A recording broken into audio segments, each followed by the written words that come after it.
Olá pessoal, bom dia. Vamos então iniciar aqui a nossa série de vídeos, de forma remota, nossos estudos aí à distância durante esse período de paralisação em virtude da crise aí do Covid-19.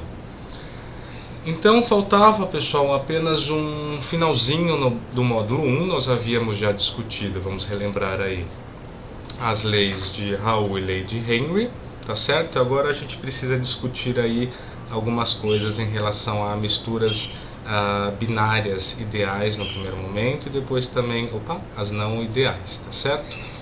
Então, basicamente, o que a gente está vendo aqui? Um gráfico do tipo YX, então composição do mais volátil, normalmente é do mais volátil, ou de uma substância de interesse no gás, por composição dela no líquido.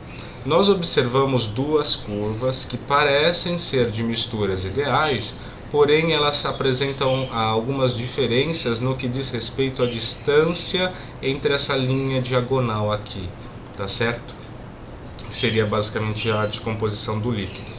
E basicamente o que você pode extrair de informação é o que está escrito aqui, ó. Quanto mais afastada da diagonal estiver a curva de equilíbrio, que são as curvas em vermelho, mais fácil será a operação por destilação. Porque qual que é a ideia disso? Quanto mais distante as curvas, uma curva da outra, isso significa que mais diferente é o gás, a composição do gás, a mistura, em relação ao líquido, ou seja, maiores são as diferenças de pontos de ebulição. Quando vocês já viram o método de McCabe-Tilly, para quem já viu, acho que é intuitivo pensar, Você parte aqui de uma composição, vem traçando degraus, a gente vai fazer isso. Aqui eu preciso de menos degraus para chegar numa determinada composição. Aqui eu preciso de mais, tá certo? É uma outra maneira de vocês aí enxergarem aí essa dificuldade, tá bom? Para atingir esse ponto, basicamente. As misturas binárias podem não ser ideais. E é relativamente fácil a gente perceber isso, porque basta olhar um gráfico como esse, e se houver distanciamento em relação a condições de simetria, basicamente o que a gente tem aqui então é uma mistura não ideal. O que a gente vai ter em muitos desses casos é a formação também do que é chamado de azeótropo. Então as misturas binárias não ideais, elas trazem primeiro dificuldade de modelagem. É muito mais fácil modelar algo desse tipo. Eu consigo inclusive funções que podem aproximar aqui essa curva vermelha, como nós vamos ver aí no módulo 3. Tá?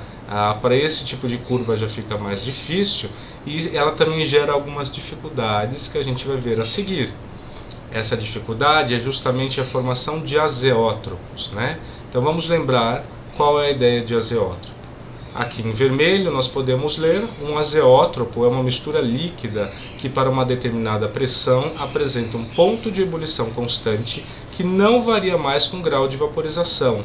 Ou seja, eu chego em um certo ponto em que a temperatura de ebulição da mistura não muda mais.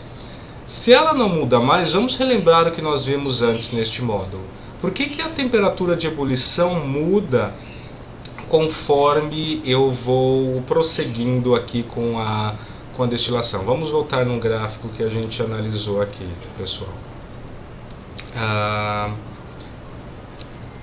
Vamos achar aqui. Nós vamos tendo aqui, a gente vai tendo a transformação, A gente lembra que a gente discutiu um exemplo de aquecimento? A gente parte do ponto A até um ponto A, duas linhas. No meio do caminho, quando eu chego na região entre as curvas de ponto de bolha e ponto de orvalho, eu estou na região de equilíbrio líquido-vapor. E a composição, então, do vapor e do líquido vai mudando, conforme eu vou traçando as timelines. Essa mudança de composição está atrelada a uma mudança de ponto de ebulição da mistura.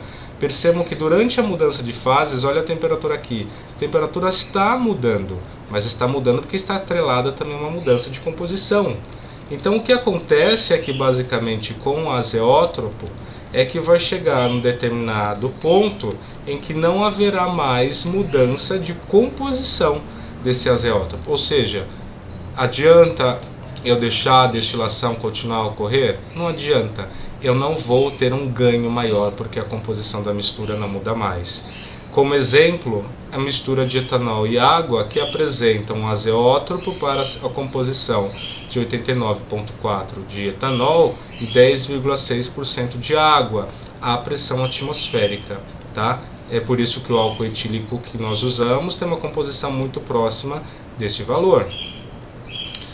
Isso eu não vou cobrar, tá? Essas definições, elas aparecem, elas são interessantes a gente apenas para observar. Eu posso definir dois tipos de azeótropos, os que vão formar pontos de máximo e pontos de mínimo. Então aqui a gente tem à esquerda o que seria uma mistura ideal, aqui um primeiro exemplo de um azeótropo, formando aqui no ponto em que as composições ficam iguais, aqui as curvas, né, no caso de ponto de bolha e ponto de orvalho coincidem. Percebam que esse é um ponto de mínimo, porque em comparação às temperaturas de ebulição das substâncias puras, ele é menor. Então formei um azeótropo de mínimo. Em contrapartida, percebam que aqui as curvas de ponto de bolha e orvalho se interceptam neste ponto, que é maior que os pontos de ebulição das substâncias puras, né?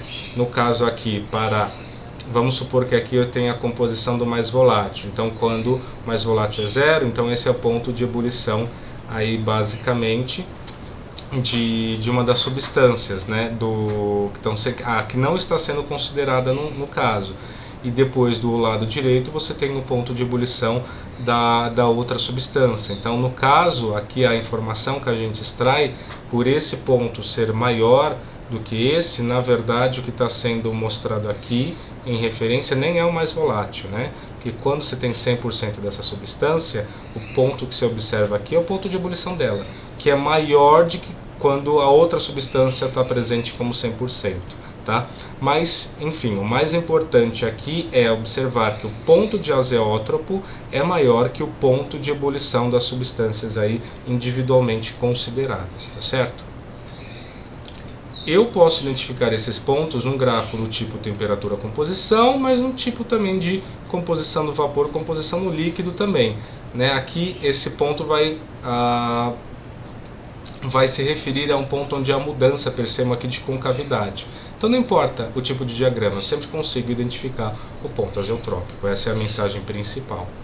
E o que a gente faz? Então você está com um azeótropo, você está limitado em relação à sua capacidade de separação? A resposta é sim e não, né? É sim, você está limitado para aquelas condições de operação. Porém, eu posso mudar as condições de operação, como a pressão, por exemplo, para deslocar esse ponto de azeótropo para cima ou para baixo no gráfico, de acordo com o que eu preciso. Eu estou numa composição aqui que não é adequada, quero que o meu vapor seja ainda mais rico no mais volátil, tento deslocar ele aqui para cima, por exemplo, mexendo com a pressão com que cada coluna opera. Tá? Nós vamos estudar aí destilação atmosférica e destilação a vácuo, onde nós vamos falar aí sobre esses conceitos, basicamente. Tá bom, pessoal? Em breve nós vamos ver também a destilação multicomponente.